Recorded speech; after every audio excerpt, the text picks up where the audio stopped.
Hi, my name is Jerry Kabuski. I'm a chemistry teacher here at Cathedral High School. Mr. Warland has asked me to be a part of something called the Academic Strategic Planning Team, which as a group we look at all facets of our school, and one of those happens to be time and schedule, which as a committee we looked at several different options and we came up with what we think is one of the best schedules that we can have to accomplish our mission here of educating hearts and minds of our students. We like to call it the Aspire schedule.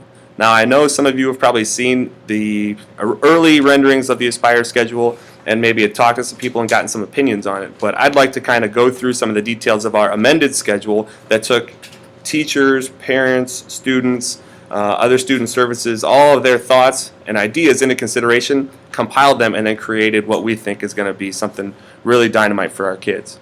So let's take a look at some of the facets of our Aspire schedule. So you'll see right here at the beginning, our first period we call our I class, or Irish class. This is a class that every student would have first period every day.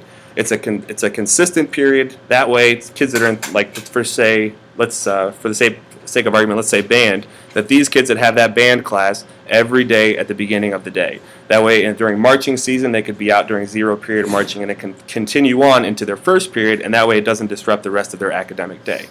The other advantage of it is that kids can now get into a routine of walking to school every day or driving to school and then having that same class first period every day.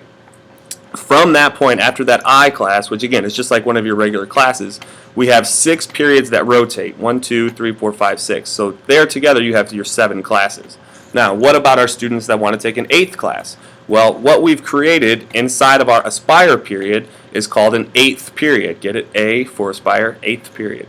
These are for students that want to take that 8th period class. It probably wouldn't be an elective. It might be something core. It could be something like a hybrid class, which we'll talk more about here in a second.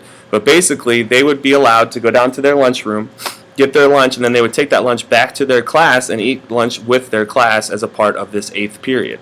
It would be 4 days a week, 60 minutes a day, just like all the other classes. The advantage now is that any student that takes 8 periods in our current schedule has no resource, has no opportunity to meet with their teachers and fellow students inside the school day. Now, we've created a schedule where every student has an Aspire period on Wednesday.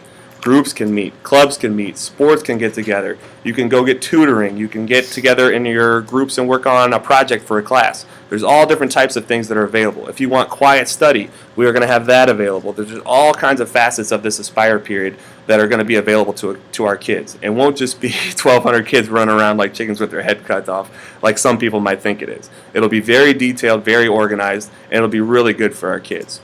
If you choose to take 7 periods, that's great. Your resource then becomes your Aspire period. That 75-minute block of time that's available for you to go have lunch in one of our 3 or 4 different areas that we'll have available for food, so that way not everybody's trying to cram into the cafeteria like some people might think.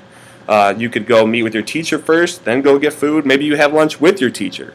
Teachers would have office hours, so that way if they wanted to collaborate with other teachers, they wouldn't always be stuck in their classroom during that time period.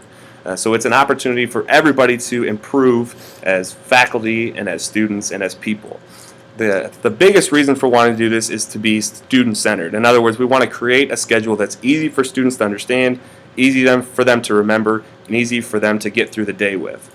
With 3 periods in the morning and 3 in the afternoon, and a break in the middle, this gives an opportunity for our kids to kind of relax and take a moment to take a breath, go to the bathroom, be social, have fun with your friends, get food, get re-energized, and then start the day almost all over again if you want to think about it like that. Most teachers would tell you at the beginning of the day, students are pretty quiet and take their time getting through things, and as the day goes on, they might get a little bit more rambunctious. With a rotating schedule, now you're seeing different kids at different times. I know personally I'm not a morning person. I thrive in the late mornings and afternoons. So now kids are getting to see me not only just in the morning, but then in those other time periods as well. So that's the advantage of the rotating schedule. The last thing I want to point out is on Wednesdays we have a delayed start. Every student will start their day at 8:30. What we're doing here is providing our teachers an opportunity for professional development and professional learning communities at 7:30 to 8:30. From that point on, students would have 2 classes, 5th and 6th period, that would be an hour long, no adjusted schedules, and then we would have our county. County would be 20 minutes regularly, but could continue on into that Aspire period since no one has any classes or anything going on during that Aspire period. This takes away the need for 19 different schedules like we have right now and gives us consistency week to week and gives us an opportunity to really benefit our kids. Okay, if you have any questions or concerns, okay, please feel free to contact us, but really we'd like ideas. We want to know, what can we do to make this the best possible schedule, to make this the best possible school. Sometimes change is difficult. We all understand that, but this is a change for the better. Thank you for your time.